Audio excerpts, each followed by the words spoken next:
তোমার হাতে শরবত তো বহুত মিষ্টি। কি করেন কাকা, হাত ছাড়েন। তোমার মতন এত সুন্দর মায়ের হাত ছাড়তে কি ইচ্ছা করে? কাকা আমি কিন্তু ছিলামও, আপনি হাত ছাড়েন। শিক্ষার দিলে তোমারই মান সম্মান যায়, কারণ কথাটা মনে রাখো, তোমার এখনো বিয়া শাদী হয় নাই। লোকজন জানাজানি হইলে জিন্দিগি তো তোমার বিয়ে হইব না। আপনি কিন্তু কামটা ভালো করতেছে না, হাত ছাড়েন, ছাইড়া দেন কইতাছি। এই কি হইছে রে মানা? ছাড়েন মা, মা কি হইছে? এই বেটাই চল, তো কত বড় সাহস!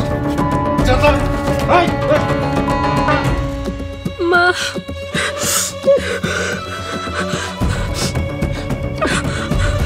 তুই চিন্তা করিস না, কত বড় সাহস আমার বাড়িতে এসে।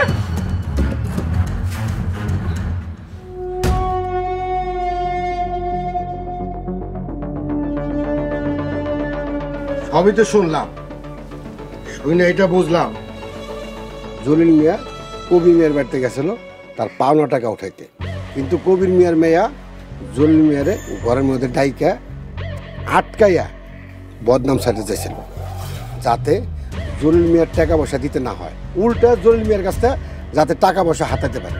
মিথ্যা কথা, আপনারা সবাই মিলে আমার মেয়েটার উপরে মিথ্যা অপবাদ দিতেছেন। অপবাদ দেয় নেই মিয়া, সত্য কথাটা কইছি। ক্যাডা আমার ঘরে ডেকে নিয়েছিল জিগান চেয়ারম্যান সাহেব। কাকাই আমার কাছে পানি চাইছিল, তাই আমি তারে ঘরে বসতে কইছিলাম। থাক, তোমার আর কিছু কইতে হবে। কবির মিয়ার মেয়া নিজেই স্বীকার করছে জলিল মিয়ারে তার ঘরে ঢুকাই নিছে। আপনিও কিছু আর কিছু খুলে কইতে হইব? দোহাই লাগে, আপনারা আমার মাইয়াটার নামে বদনাম দিয়েন না। বদনামের কাম করলে কেউ আর সুনাম করতে পারবো না। আমার বিচারে রায় হইতেছে কবির মিয়া যতদিন জলিল মিয়ার টাকা ফেরত দিতে না পারবো, ততদিন জলিল মিয়া কবির মিয়ার জমি ভোগ করে রাখেন। আর জলিল মিয়ারে মারধর করার কারণে কবির মিয়ার পুরো ফ্যামিলি এই গ্রামে বসবাস করতে পারবো না। আর কবির মিয়ার মেয়া যে অপরাধ করছে, সেই অপরাধের বিচার হলো কবির মিয়ার মেয়ারে জুতার মালা গলায় দিয়া এই গ্রাম থেকে বাইরে দিতে। না না না, আমার মায়ের আপনারা এই শাস্তি দিয়েন না। দরকার জুতার মালা আমার গলায় দেন, আমার মায়ের কিছু করেন না। অপরাধ যে করছে শাস্তি তারই ভোগ করতে হবে। কি করেন আপনারা?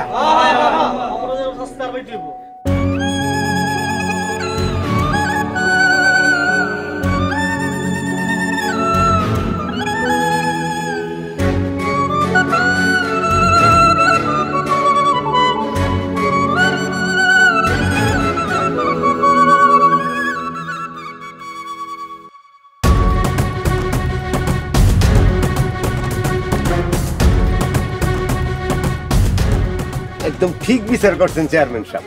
বিচার পছন্দ হয়েছে? এর চেয়ে বালা বিচার আর কি হইতে পারে? 1 লাখ টাকা দিছো, আর 1 লাখ টাকা দাও। 1 লাখ টাকা? কি কোন চেয়ারম্যান সাহেব? জলিল মিয়া, কবির মিয়ার জমি তোমার যেভাবে পাওয়া দিলাম, তোমার তো কমপক্ষে 3 লাখ টাকা দেওয়ার কথা। তা যদি না দিতে চাও তাহলে কও, বিচার উল্টাই দিতে সময় লাগবে না। কবির মিয়ার জন্য বিচার হয়েছে সেটা তোমার উপরে দেবো। না না না চেয়ারম্যান সাহেব, আমি বিকালে এই টাকাটা পাঠাই দেবো না। ঠিক আছে, চলো। হ্যাঁ চলেন।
এত রাইতে ডাক্তার কই পামু কো? অনেক তো খোঁজাখুঁজি করলাম। রাস্তার মোড়ে একটা ওষুধের দোকান খোলা আছিল, হ্যারে গিয়া কইলাম। তারপরে হ্যাঁ কইল যে জ্ঞান ফিরলে কিছু খাওয়ায় তারপর ওষুধগুলো খাওয়াইতে। কিন্তু আব্বা, সারা রাইতে যদি ওনার জ্ঞান না ফিরে তাহলে তখন কি হইব? এটা সকালে দেখা যাইব না। আচ্ছা ঠিক আছে, চলো এখন রাইতের খাবার খাবা। তুমি তো সারাদিন কিছু খাও নাই। মা, তুমি ওনার লগে থাকো। চলো আব্বা। আচ্ছা আচ্ছা।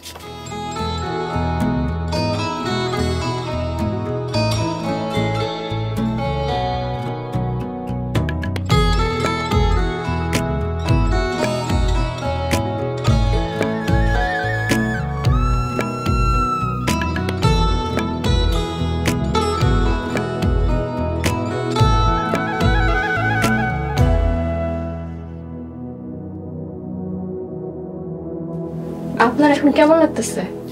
আমি এখন কোথায়? আপনি আমাকে বস্তিতে কাল রাইতে অসুস্থ অবস্থায় রাস্তায় পড়াছিলেন। আমার আব্বা পাই আপনারা লই আইছে।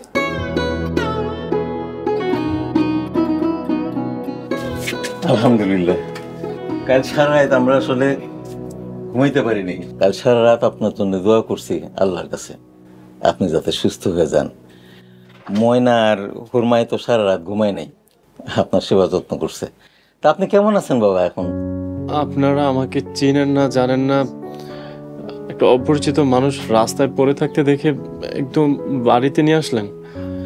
আপনাদের ভয় হয় নাই? আমগো আবার কিসের ভয়? আমাদের তো কোনো হারানোর ভয় নাই। আপনি রাস্তায় অসুস্থ হয়ে পড়েছিলেন, আপনার চিকিৎসার দরকার ছিল। আমার বাসা কাছে বললা আপনারে নিয়ে আইছি। না, কিছু খাইয়া না।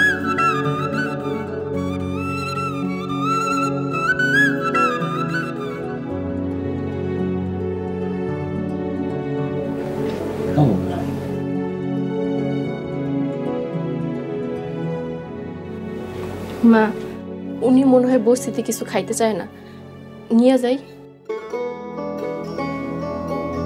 বাবাজি, এই ব্যাগটা আপনার গাড়িতে পড়ে ছিল। আপনি জানেন এই ব্যাগটাতে কি আছে? জানি তো, ব্যাগের চেন খোলা ছিল, ব্যাগের মধ্যে সব টাকা। আপনি দেখেন গুনা সব ঠিক আছে কিনা। আমার একটু তাড়া আছে, আমি আসি। আচ্ছা ঠিক আছে, চলেন আমি আপনার আগাই দিচ্ছি। হ্যাঁ হ্যাঁ, সাবধানে আসুন।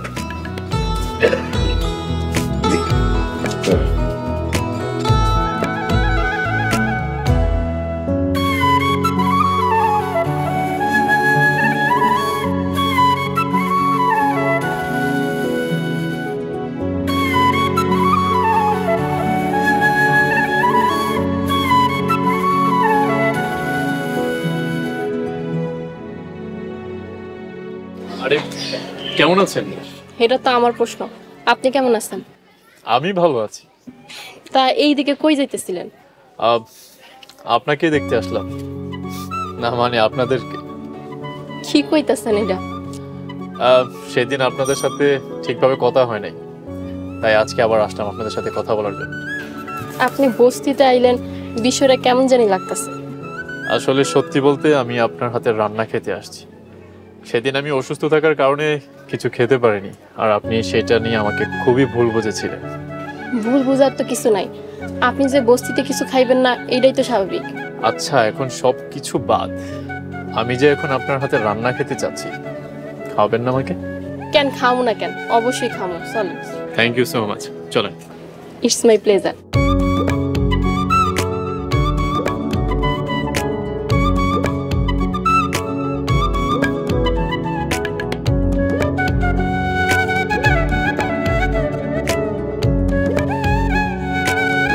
আপনাদেরকে ধন্যবাদ দিয়ে আমি ছোট করতে চাই।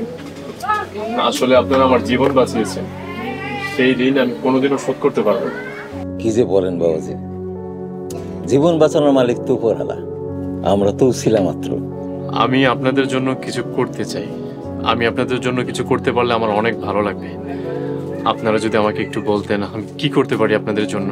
আমগুলোকে কিছু করণ লাগবো না বাবাজি, আপনি যে আমগুলো মনে রেখে আমগুলোকে দেখা করতে আইছেন, এইটাই আমার কাছে অনেক বড় পাওয়া। আচ্ছা আপনাদের গ্রামের বাড়ি কোথায়?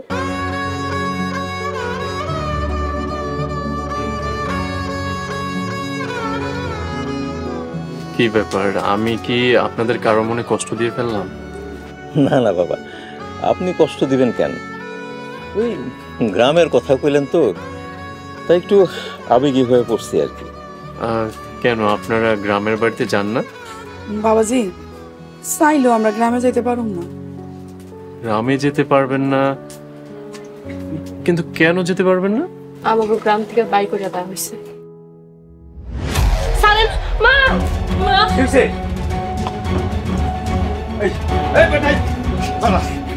কত বড় সাহস! কি করেন আপনারা?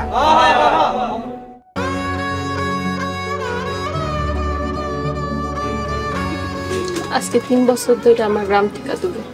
আপনাদের সাথে এত বড় অন্যায় হলো, আপনারা পুলিশের কাছে জানবেন? আমরা পুঁটি মাছ হইয়া গোয়াল মাছের সাথে লড়ি কেন? গ্রামে আমার সব আছে, তারপরেও আজকে আমি দিন মজুরি করি। যাগো টাকা পয়সা আছে তারা সবসময় নির্দোষ, আর যাগো আমাকে মতো টাকা পয়সা নেই তারা সবসময় দোষী। আমরা আর কি করবো কল? আপনারা গ্রামে যাবেন, তাও সম্মানের সাথেই যাবেন। আজ থেকে আপনাদের সকল দায়িত্ব আমি নিলাম। বাবাজি আপনি ওগুলোকে পারবেন না, ওরা অনেক খারাপ, ওরা আপনার অনেক বড় ধরনের ক্ষতি করে ফেলাইবো। আপনারা এখন আমার পরিচয়টা জানেন না। আমি রাদিন চৌধুরী। আমার বাবা রাইসুল চৌধুরী। এই শহরের শিল্পপতি আমার বাবা, সেই সাথে একজন বড় মাপের পলিটিশিয়ান।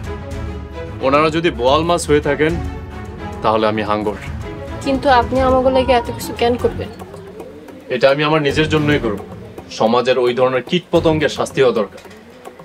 বাবাজি সত্যি কইতাছেন? আমরা সম্মান নিয়ে আবার গ্রামে ফিরে যেতে পারবো? আগামী 2 দিন পরে আমরা আপনার গ্রামে রওনা করব।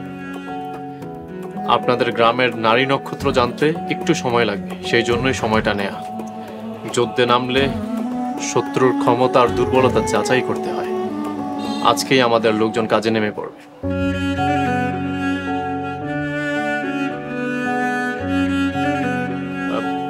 আরে আপনারা কান্না করছেন কেন? এখন তো কান্না করার সময় না, এখন রান্না করার সময়। যান আপনারা রান্না করতে যান। আজকে আপনাদের সাথেই খাওয়া দাওয়া করবো। আর হ্যাঁ, আপনাদের জন্য যেটা রান্না করি আমার জন্য সেইটাই, এক্সট্রা কিছু করতে হবে। শুধু একটু ঝালটা কম দিবেন তাহলেই হবে।